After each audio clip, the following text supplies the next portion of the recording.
कहानी के शुरू में हमें बताया जाता है कि न्यूजीलैंड में बहुत से लोग मर गए हैं हवा में मौजूद जहरीले बैक्टीरिया की वजह से। और इस वाकये के 2 साल बाद न्यूजीलैंड बिल्कुल वीरान हो गया है। यहाँ की गवर्नमेंट भी टूट गई है, बाकी दुनिया का राब्ता भी न्यूजीलैंड से बिल्कुल खत्म हो गया है और बचे हुए लोग अपने सर्वाइवल के लिए खुद कोशिशों में लगे हैं। भूख और बुरे हालात ने लोगों को जालिम बना दिया है। यहाँ कोई किसी के ऊपर एतबार नहीं करता। खाने के लिए ये लोग एक दूसरे को मार देते हैं। जीने के लिए ये एक खतरनाक जगह बन चुकी है। और इसी दुनिया में कैलन भी रहता है अपनी वाइफ के साथ, जो बेवजह किसी को मारने का कायल नहीं है। वो लड़ाई झगड़े से दूर रहता था, पर फिर भी उसे इन खतरनाक हालात में अपनी हिफाजत तो करनी ही थी, इसलिए गन उसके भी पास थी। जब वो किसी आदमी को अपने घर आता देखता है तो आसमान में गोली चलाकर उसे दूर रहने के लिए वार्न कर देता है, क्योंकि कैलन ने अपने रहने के लिए अपने गार्डन में कुछ सब्जियां उगाई थी बहुत मुश्किलों से। वो नहीं चाहता था कि कोई उसे लूट ले।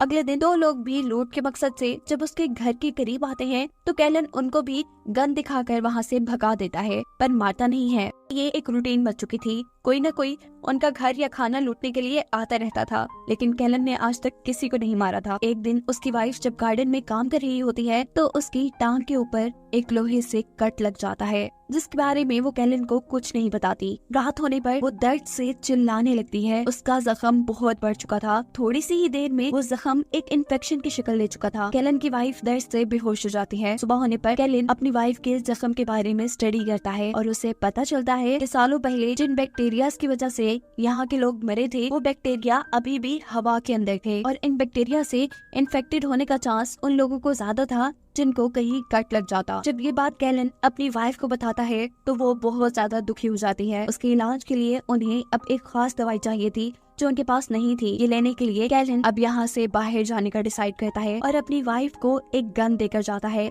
जिसमें 5 गोलियां थी। वो उसे कहता है कि ये तुम अपनी हिफाजत के लिए अपने पास रखना, बिला वजह इसे ना चलाना और अगर खतरा महसूस हो तो तुम इसे चलाकर किसी को भी मार सकती हो। अब जैसे हमें पहले पता है कि यहाँ पर तो लोग चलते फिरते इंसान को मार देते थे, इसीलिए कैलन के पास से कोई भी गुजरता तो वो उन्हें कह देता कि वो कोई लड़ाई नहीं चाहता। लेकिन फिर भी कुछ लोग तो बहुत ही पागल हो चुके थे और ये अब लोगों को मारने में मजा आने लगा था। ऐसे लोगों को देखकर कैलन को रास्ता भी बदलना पड़ता है। फाइनली वो एक छोटे से घर के सामने पहुंच जाता है। दरवाजा नॉक करने पर जब अंदर से कोई आवाज नहीं आती तो अंदर जाकर वो घर को चेक करता है। वहाँ बहुत सा सामान रखा था और काफी ज्यादा वेपन्स भी। अचानक पीछे से कोई आदमी आकर उसके ऊपर गन दान लेता है। ये बूढ़ा आदमी उसे मारने ही वाला था, पर कैलन उसे समझाता है कि रुके, मैं आपको नुकसान नहीं पहुंचाने आया। मेरी वाइफ बहुत ज्यादा बीमार है और मुझे एक दवा की जरूरत है, मैं सिर्फ उसी की तलाश में यहाँ आया हूँ। उनकी इन्हीं बातों के दौरान यहाँ पर हमला हो जाता है। समर नाम का ये बूढ़ा आदमी कैलन को अपनी मदद करने के लिए कहता है। बाहर जो लोग हमला कर रहे थे, पहले उन्होंने घर के अंदर आग फेंकी थी और अब वो लगातार इस घर पर गोलियां चला रहे थे। समर बहुत ही बहादुरी से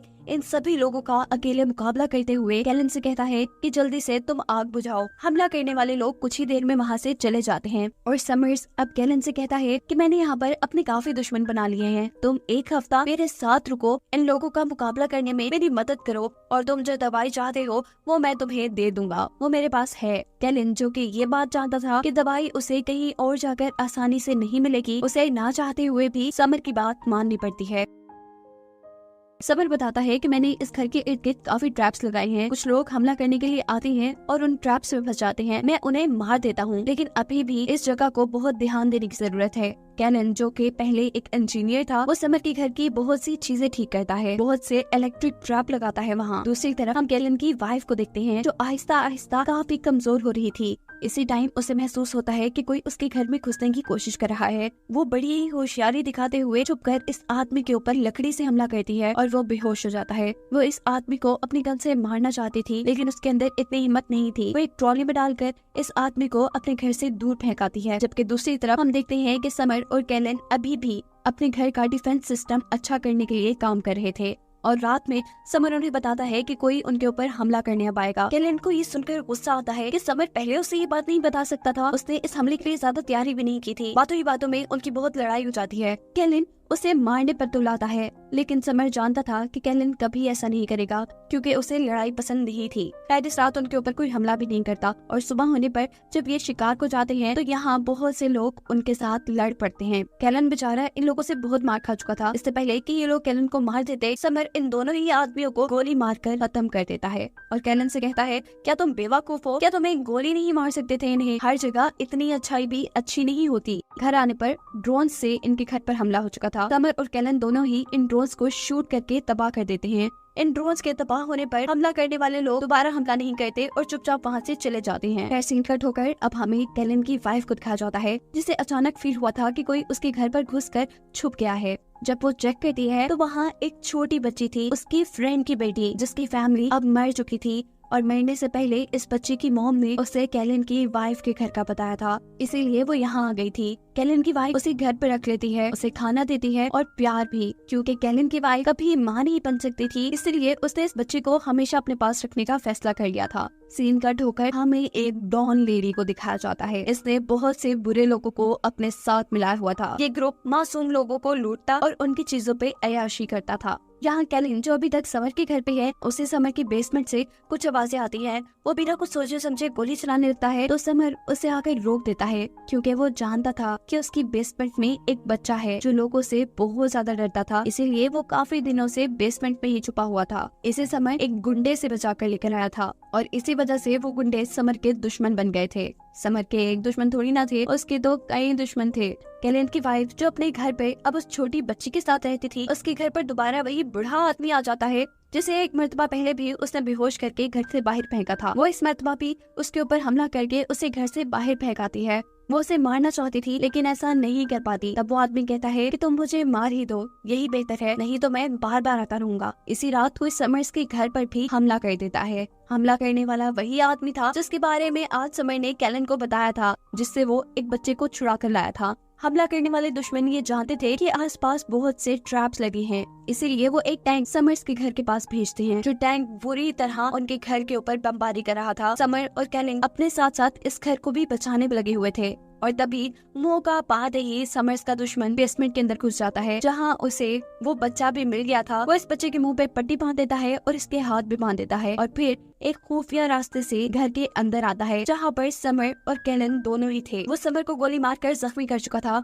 और इससे पहले कि वो कैलन को भी मारता, कैलन और वो आदमी एक दूसरे को ही देखकर शॉक हो जाते हैं। हमें पता चला है कि कैलन इस बुरे आदमी का बेटा है। ये बुरा आदमी कैलन को भी अपने ही जैसा गुंडा बनाना चाहता था, लेकिन जब कैलन ने अमन की जिंदगी चुनी तो इस आदमी ने अपने बेटे यानी कैलन को छोड़ दिया और जिस बच्चे के पीछे वो पड़ा था, कैलन के डैड अब उसे अपना बेटा बनाना चाहते थे। ना सिर्फ ये, बल्कि वो तो उसे बिल्कुल अपने जैसा गुंडा भी बनाना चाहते थे। ये बुरा आदमी यानी कैलन के डैड अपने साथियों को यहाँ से लेकर चले जाते हैं और अब सुबह हो जाती है। कैलन को समर्स के घर आए पूरा हफ्ता गुजर चुका था। वादे के मुताबिक अब कैलन को दवाई भी मिल जानी चाहिए थी। समर अपना वादा नहीं तोड़ता, उसे दवाई भी दे देता है और उससे कहता है कि तुम इस बच्चे को अपने साथ अपने घर ले जाओ, वो यहाँ पे बिल्कुल सेफ नहीं है। कैलन समर्स को छोड़कर नहीं जाना चाहता था। वो जानता था कि समर को उसकी जरूरत है, वो जख्मी है, लेकिन समर कहता है मेरी छोड़ो, तुम जाओ और जाकर अपनी वाइफ को बचाओ, ये एक छोटी सी चोट है। कैलन जैसे ही घर पहुँचता है तो छोटी बच्ची जो उसकी वाइफ के साथ रह रही थी, वो इनके ऊपर गोली चला देती है, लेकिन शुक्र है कि उसका निशाना पक्का नहीं था। कैलन बहुत मुश्किल से उसे शांत करता है और फौरन अपनी बहुत ज्यादा बीमार वाइफ के पास जाकर उसे इंजेक्शन लगा देता है। उसकी हालत इतनी बुरी थी कि कैलन को लग रहा था कि वो बिल्कुल मर चुकी है, पर उसकी अच्छी किस्मत दवाई के असर करने पे जल्द ही वो होश में आ जाती है। लंच के टेबल पर ये लोग बातें करते हैं। कैलन अपनी वाइफ को अपने साथ लाए बच्चे से मिलाता है, जबकि कैलन की वाइफ उसे अपने घर पर मौजूद एक बच्ची से। ये दोनों वैसे भी बच्चे चाहते थे और अब इनकी फैमिली कंप्लीट हो चुकी थी, लेकिन कैलन अभी भी थोड़ा उदास था, क्योंकि वो जानता था कि समर्स को उसकी जरूरत है, वो जख्मी है और जरूर उसके दुश्मन उस पे हमला करने आएंगे। वो उसकी मदद के लिए वहाँ जाता है और इस मर्तबा समर्स की अपनी बेटी अपने गुंडों के साथ उसके ऊपर हमला करने के लिए आती है। ये लड़की और कोई नहीं बल्कि मूवी में पहले दिखाई जाने वाली डॉन लेडी ही है। अब सवाल ये था कि ये लड़की अपने डैड को ही क्यों मारना चाहती थी। क्योंकि उसके डैड ने उसे और उसकी मॉम को एक टाइम पर अकेला छोड़ दिया था जब उन्हें समर्स की सबसे ज्यादा जरूरत थी। वो इसी चीज का बदला लेने के लिए आज यहाँ पर मौजूद थी, लेकिन यहाँ अब समर्स की मदद के लिए कैलन भी आ चुका था। यहाँ एक छोटी सी जंग चल जाती है। कैलन और समर बहुत अच्छे से इनका सामना करते हैं। इसी दौरान हमें पता चलता है कि वो बुरा आदमी जो कि कैलन के फादर भी है, वो भी इस लड़की के साथ मिलकर समर्स पे हमला करने के लिए आ चुके थे। और इस मर्तबा अपने आप को बचाने के लिए कैलन अपने डैड को मारने में बिल्कुल नहीं हिचकिचाता। वो अपने डैड को मार देता है, जबकि दूसरी तरफ समर अपनी बेटी को एक इलेक्ट्रिक शॉक गन से बेहोश कर देते हैं। इस लड़ाई में बहुत से लोग मारे गए थे। समझ लें कि ये जंग ड्रॉ ही हुई थी, जिसमें अब उस डॉन लेडी के साथ ही उसे अपनी कार में बिठाकर यहाँ से ले जा रहे थे। समर्स अपने घर में अब महफूज था। उसका एक दुश्मन मर चुका था और एक हार कर जा चुका था, जबकि यहाँ कैलन भी अपने घर वापस आ चुका था। वो अपनी फैमिली के साथ अच्छी जिंदगी गुजारना चाहता था, इसलिए वो अपने घर के चारों तरफ वो ट्रैप लगा देता है ताकि कोई उनके घर तक ना आ सके। जिसके बाद कैलन की फैमिली को खुश दिखाते हुए ये कहानी यहाँ खत्म हो जाती है।